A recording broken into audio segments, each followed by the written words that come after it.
नमस्कार श्रोते हो. साहित्य पंढरी या कथाकथन चॅनलवर तुम्हा सगळ्यांचं मनापासून स्वागत. श्रोते हो, तुम्ही ऐकताय विजया ब्राह्मणकर लिखित गेले द्यायचे राहुनी ही कादंबरी, आणि आज या कादंबरीचा भाग 13वा. आज 4 दिवस झाले देवकी हॉस्पिटलमध्ये ॲडमिट होती. ताप आता तरी कमी होता. खाणं अजिबात नव्हतं. खाल्लं की उलटून पडायचं. सलाईन सुरू होती.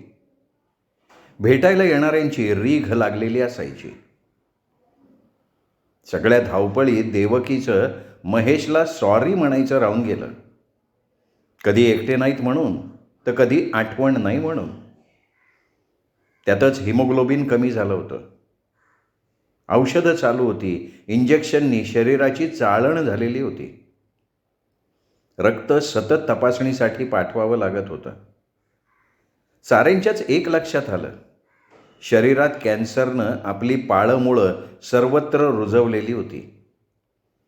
तिथे एक नवीन डॉक्टर जॉईन झाल्या होत्या. वयानं लहान पण अतिशय हुशार. पेशंटच्या नाडीवरनं परीक्षा करायच्या, पेशंट्सना जपायच्या, धीर द्यायच्या. डॉक्टरांचं नाव होतं ऋतुजा. अतिशय गोड मुलगी.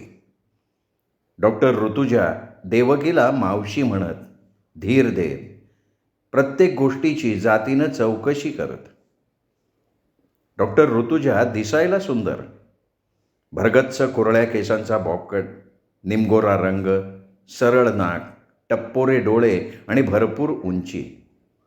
बोलणं गोड, स्पष्ट उच्चार आणि बोलण्यात आपुलकी, प्रेम, जिव्हाळा. त्यांच्या बोलण्यानं पेशंटचं अर्धदुःख कमी व्हायचं. मावशी, आज तुम्ही काहीतरी खायला हवं हां, कारण आज म्हणजे आत्ता सलाईन काढणार आहे, डॉक्टर ऋतुजा देवकीला म्हणाल्या. काही पचत नाही मावशी, पचत नाही म्हणून काही खायचंच नाही का? बरं व्हायचं आहे ना तुम्हाला? आता कसली बरी होती आहे मी.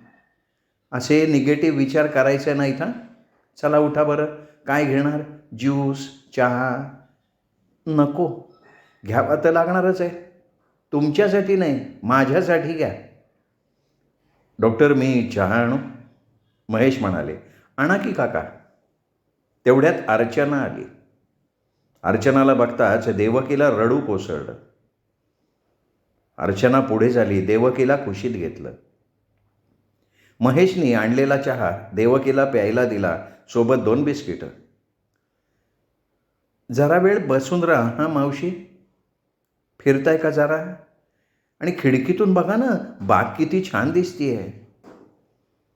देवकी उठून 4 पावलं चालली, मग पटकन खुर्चीत बसली. गरगरल्यासारखं झालं तिला. देवकी, मी बीटच्या फोडी करून आणल्या आहेत, खातेस? नको. अहो घ्या ना मावशी. अगं देवकी, खरंच खाऊन तर बघ. अर्चना तो स्टीलचा डबा उघडत म्हणाली. अर्चना, अगं बीटमुळे माझा आजार जाणार आहे का? हो जाणार आहे, आणि हिमोग्लोबिनसुद्धा वाढणार आहे. देवकी हसली, पण त्या हसण्यात विषण्णता होती. असं हारून कसं चालेल देवकी? अर्चनाने विचारलं, आणि देवकीच्या मनात आलं की प्रत्येक वेळी तो मला जिंकूसुद्धा देणार नाही ना. मागच्या वेळी जिंकले, यावेळी पत्त्याची सगळी पानं त्याच्या हातात आहेत. देवकी, चल घे बरं. इच्छा नसूनही देवकीने एक लहानशी फोड तोंडात टाकली. तिला ती फोड चावायलाही त्रास व्हायला लागला. दात हालायला लागले होते, दुखत होते. सगळं शरीरच थकून गेलेलं होतं. डोकं मात्र शाबूत होतं, एकदम तल्लख. विचारांची ये जा बिनधास्त चालू होती तिथे, एकदम खुलेआम रस्ता. डॉक्टर ऋतुजाने तिला इंजेक्शन दिलं. त्या निघून गेल्या. हळूहळू देवकीला गुंगी यायला लागली. अर्चना, हां बोल की. तुझं सगळं ठीक आहे ना? आता त्याचं काय? काही नाही गं, सहज विचारलं. मी झोपती आहे. हां झोप. अर्चनाने आधार दिला, देवकीला झोपवलं. महेशने आत येऊन बघितलं. झोपली का?" "हो भाऊजी, मला वाटतं इंजेक्शनची गुंगी असेल. तुम्हीही शांत बसा आता, नाहीतर पडा ना बेंचवर. घरी जाऊन येता का जरा?" "नाही, नको, मी ठीक आहे." असं म्हणून महेश बाहेर गेले. कॉरिडॉरमधल्या खुर्चीत बसून राहिले. त्यांना चैन पडेना.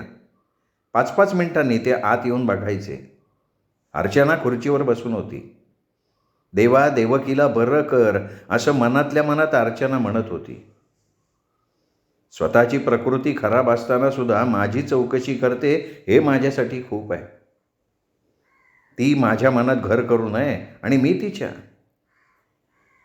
असं कुणी कुणाच्या मनात घर करून राहिलाही भाग्य लागतं.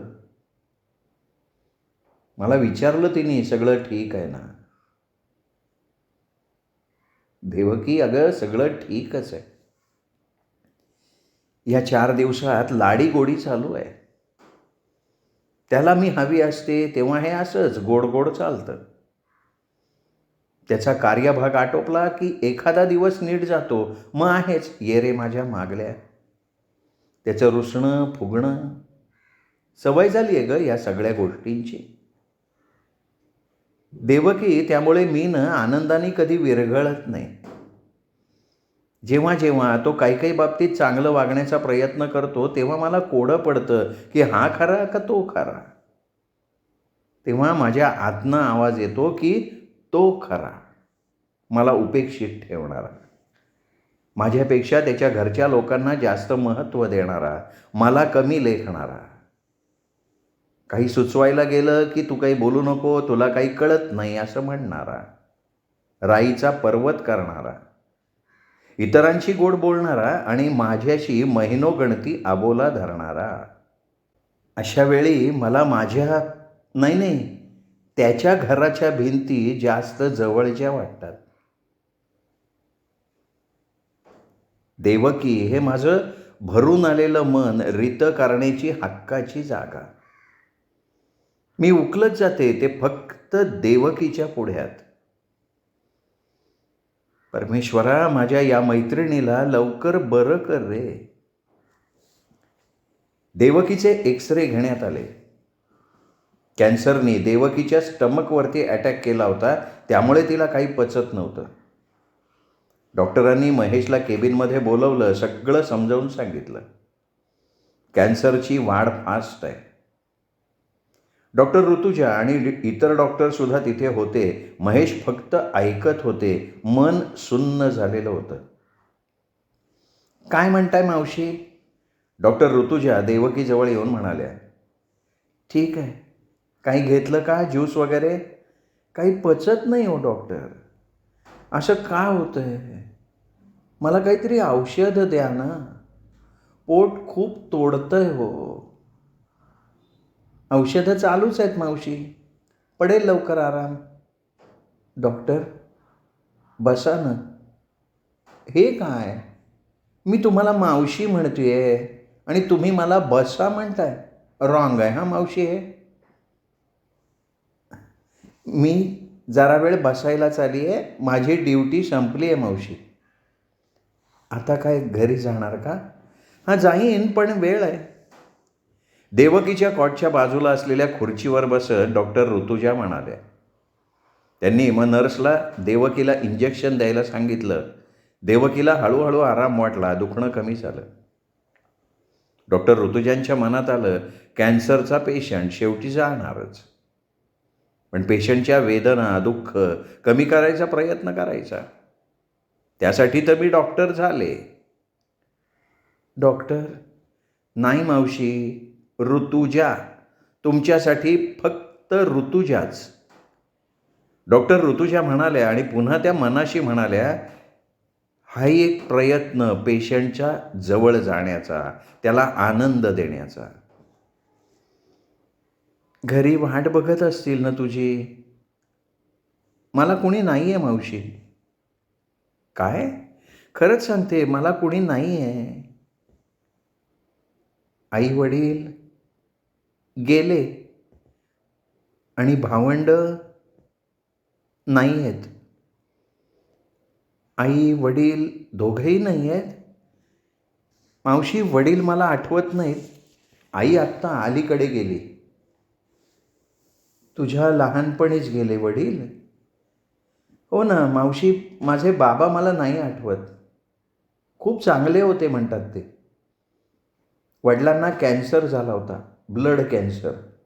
माझी आई धीराची, खूप खंबीर, खचली नाही. बाबांच्या पाठीशी खंबीरपणे उभी राहिली. चांगल्या हॉस्पिटलमध्ये चांगल्या डॉक्टरांची ट्रीटमेंट दिली. वर्ल्डमधली बेस्ट ट्रीटमेंट डॉक्टरांनी त्यांना दिली. खूप पैसे लागले म्हणे. आईने घर गहाण ठेवलं, एफडी तोडल्या, पैसा उभा केला. सुरुवातीला बाबांची प्रकृती औषधांना रिस्पॉन्स द्यायची, मग सगळ्यांच्या आशा पालवल्या. ते ऑफिसला जायला लागले. माझे बाबा ऑफिसमध्ये खूप हुशार, अतिशय कामसू म्हणून ओळखला जायचे.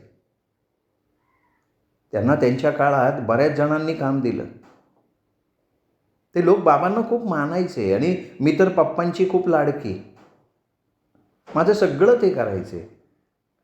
घरी असले की माझ्याशी खेळायचे. झोपताना ना मला गोष्ट सांगायला सुद्धा बाबाच हवे असायचे. आई हे सगळं मला डोळ्यात पाणी आणून सांगायची. तेव्हा फक्त फोटोतून बघितलेले आणि प्रत्यक्षात न आठवणारे बाबा माझ्या डोळ्यांसमोर उभे राहायचे. मी माझ्या बाबांसारखी दिसायला हे सुद्धा आईच सांगायची आणि फोटोसुद्धा सांगत होताच दोघांमधलं साम्य. मी 2-2.5 वर्षांची होते ना तेव्हा बाबांना ब्लड कॅन्सर झाला. खूप प्रयत्न केले. मला घरी ठेवून आई बाबांच्या बरोबर दवाखान्यात असायची. मी घरी असायची, म्हणजे बाईच्या जवळ, कधी शेजाऱ्यांच्या जवळ. त्यांच्या मुलांमध्ये मी रमायचे, पण आईचा जीव माझ्यात आणि त्याहीपेक्षा बाबांचा जीव माझ्यावर जास्त होता. शेवटी बाबांची प्रकृती खालावत गेली. इम्युनिटी पॉवर कमी झाली. कॅन्सरचा जोर वाढला. आतल्या प्रत्येक अवयवावर ते आता अटॅक करायला लागलं होतं. वेगवेगळे आजार त्यामुळे बळावत होते. त्यात शुगर निघाली, कावीळ झाली. ब्लड टेस्ट आणि इंजेक्शन्स, सगळ्या शरीराची चाळण झाली. माझे बाबा ना मावशी खूप देखणे, पण त्यांचं देखणे पण नंतर हरवलं. ते सुद्धा हळूहळू हरवत चालले होते. मध्येच प्रकृती थोडी बरी वाटायची, मध्येच खालवायची. भेटायला खूप लोक यायचे. त्या दिवशी तर अख्खं ऑफिस उलटलं. कुठून कुठून बाबांचे मित्र आले होते भेटायला. ते सगळे त्यांच्या फॅमिली सकट आईच्या पाठीशी उभे होते. आणि मावशी ही माझ्या बाबांची खरी कमाई. अगदी गाड्या करून मित्र आले होते लांबून लांबून. मित्रांच्या बाबतीत ना मावशी, माझे बाबा खूप श्रीमंत होते. बाबा मला आवडायचे. तसे ते देवाला आवडले असतील का, हा प्रश्न मला जरा कळायला लागल्यावर पडला होता. जरा कुठे त्यांची प्रकृती सावरती असं वाटलं की लगेच काहीतरी घडायचं. एकदा रात्रीचे 10 वाजले होते. जेवण करून मी झोपले होते आणि एकदम उठून जागी झाले. म्हणाले, बाबा मला बोलवतायत, ऋतू म्हणतायत बाबा. आणि त्याचवेळी हॉस्पिटलमध्ये बाबा गेले. माझ्या बाबांना जाताना माझी खूप तीव्रतेने आठवण आली असेल का हो मावशी? बोलता बोलता डॉक्टर ऋतुजा थांबल्या क्षणभर. मग जरा वेळानं म्हणाल्या, पण आई खंबीरपणे ठामपणे उभी राहिली. माझ्या बाबांचे अंत्यविधी अगदी अग्नी देण्यापासनं माझ्या आईने माझ्या हातून करवून घेतले. माझे केसही दिले. नंतरचे सगळे विधी अगदी उदकशांतीपर्यंतचे मीच केले म्हणे. मग आईने नोकरी केली, मला वाढवलं, मोठी केलं, डॉक्टर केलं आणि मग मी स्वयंप्रेरणेनं या युनिटला सामील झाले. 2 वर्षांपूर्वी आई गेली हार्ट अटॅकने. आता तर मी एकटीच आहे. मग अशी नाती जोडत फिरते वॉर्डातून. इथे ना मावशी मला खूप नाती मिळतात. आई, वडील, मावशी, बहीण, भाऊ. ही अशी सुंदर ब्युटिफुल नाती मला इथे गवसतात. माझ्या आयुष्यातल्या माणसांची उणीव मी इथे भरून काढते मावशी. मावशी, खरं सांगू का तुम्हाला, या दुनियेत कुणी सुखी नाही आहे. प्रत्येकाचे प्रॉब्लेम्स वेगळे आहेत. नात्यातही आपण बघतो ना की एक दुःखी असला की नात्यातले बाकीचे दुःखी होतात. आता बघा ना मावशी, आजारपण तुमचं, पण काका किती तुटलेत आतून बाहेरून. खोल गेलेत त्यांचे डोळे. मावशी ते जेवलेले नाही आहेत कालपासनं. कारण ते स्वतः त्यांचं प्रेम, त्यांचं जगणं सगळं तुमच्याशी निगडीत आहे ना मावशी. आजारी माणसाचा विचार, त्याच्या मनाचा विचार, त्याच्या भावनेचा आदर, त्याच्या इच्छांची पूर्ती सगळेच करतात हो. पण आजारी माणसाने आपल्या जिवलगांच्या मनाचा जरा विचार केला ना, तर हे ताण येतात ना मनावर, ते ताण कमी होतील. आजारपण हे त्रासाचं असतं, कठीण असतं, कष्टदायी असतंच. पण आजाराच्या नातेवाईकांनी ते नातं निभावणं, ती परिस्थिती निभावणं, सगळ्या गोष्टींना फेस करणं सोपं नसतं मावशी. माझ्या आईने खूप सोसलं. का गं? नातेवाईक नव्हते का? कुणी कुणाला पुरं पडत नाही ना मावशी. जीवनाचं झालेलं त्रांगडं, परमेश्वरानं क्रिएट केलेली सिच्युएशन ज्याची त्याला फेस करायला लागते. आईने केली ती. माझी आई माझ्या भोवतीचं कुंपण झाली. आईबरोबर तिने बाबांचं प्रेम दिलं मला. मोठी झाले, डॉक्टर झाले तिच्या इच्छेप्रमाणे. मी डॉक्टर झाले ना, तेव्हा तिने मला एकच सांगितलं. म्हणाली, पेशंटला आपलं मान, पेशंटला जप, त्याहीपेक्षा त्याच्या मनाला जप. मावशी, मी अशी स्वतःला कोणासमोरही मोकळं करत नाही, पण आज तुमच्याजवळ मात्र एरवी मी बंद बेट असते मावशी. डॉक्टर, नाही, ऋतुजा, आय मीन ऋतू, फक्त ऋतू. ऋतू, अगं खूप छान वाटतंय तुझं बोलणं ऐकून. बऱ्याच गोष्टींचं कन्फेशन मलाही द्यायचं आहे. मुख्य म्हणजे तुझ्या काकांना सॉरी म्हणायचं आहे. का हो मावशी? आहेत बऱ्याच गोष्टी. आणि सॉरी बरोबर थँक्यूसुद्धा म्हणायचं आहे. ज्यांनी माझं आजारपण झेललं आहे, माझ्याशी, घराशी स्वतःला करकचून बांधून घेतलं आहे ना त्यांनी, म्हणून गं. एवढं बोलताना धाप लागली देवकीला. आतून मात्र कसली तरी विलक्षण शांतता जाणवत होती. वादळापूर्वीची शांतता होती का ती? कदाचित. हळूहळू डोळे मिटले देवकीनं. तिचा डोळा लागला. डॉक्टर ऋतुजा उठल्या, बाहेर आल्या, महेशशी बोलल्या. अर्चना आणि वीणा आल्या होत्या, त्या आत बसल्या. सगळ्या रूमभर एक नीरव शांतता. काका, माझ्या केबिनमध्ये याल? हो, येतो. डॉक्टर ऋतुजाच्या मागून महेश त्यांच्या केबिनमध्ये आले. बसा ना काका. डॉक्टरांच्या समोरच्या खुर्चीत महेश बसले, दोघेही शांत. मग हळूच डॉक्टर ऋतुजा म्हणाल्या, काका, आम्ही जी ट्रीटमेंट दिली ना ती अतिशय योग्य होती, पण काकूंचं शरीर औषधांना रिस्पॉन्स करत नाही आहे. डॉक्टर बोलता बोलता थांबल्या. काका, स्टमकबरोबर त्यांच्या लंग्सवर सुद्धा अटॅक होतोय, त्यामुळे त्यांना श्वास घेताना त्रास होतोय. औषधं दिली आहेत. काका, मी काय म्हणते ते ऐका. परमेश्वरावर भरवसा ठेवा. त्यांचा शेवटचा प्रवास सुखकर होईल एवढं आम्ही करू शकतो. त्यांचं दुःख तर आम्ही नाही ना दूर करू शकत, पण ते हलकं होईल इतकं निश्चित करू शकतो. बी पॅलिएटिव्ह केअर हा शेवटचा टप्पा. तुम्ही त्यांना घरी घेऊन जाऊ शकता. आता हॉस्पिटलच्या चक्रा नाहीत, आता यापुढे फॉलोअप नाहीच. असलाच तर फॉलो ऑन आहे पुढच्या जन्मातला. आता फक्त अंतिम अनंताचा प्रवास, आणि तो सुखकर व्हावा हा आपला प्रयत्न. बऱ्याच गोष्टी करायच्या असतील, एकमेकांना सांगायच्या असतील, सांगून टाका. मुलांना काय द्यायचंय देऊन टाका. अवधी फार कमी आहे काका. आणि महेश हे सगळं ऐकून आतल्या आत दुभंगत गेले. सगळं जग थांबल्यासारखं वाटलं त्यांना. कारण नको असलेलं डेस्टिनेशन आता पुढ्यात आलं होतं. काका स्वतःला सावरा, मुलांना फोन करून कळवून टाका. आणि महेशने आजवर जे काही आतमध्ये बांधून ठेवलं होतं ते आत्ता या क्षणी तटा तुटायला लागलं. सुख दुःख, हेवे दावे, रुसवे फुगवे यांची वस्ती मनात असते, पण हे साऱ्या गोष्टी आपल्या आत साठवून ठेवणारं समर्थ मन कुठल्याच एक्सरेमध्ये दिसत नाही. आणि गंमत म्हणजे मनाचं अस्तित्व कोणी नाकारूही शकत नाही. डॉक्टर येतो मी. या काका. जड मनाने जड पावलाने महेश केबिनमधनं बाहेर आले. चला निघूया, महेश म्हणाले. कुठे? अगं घरी. डिस्चार्ज मिळाला. खरंच?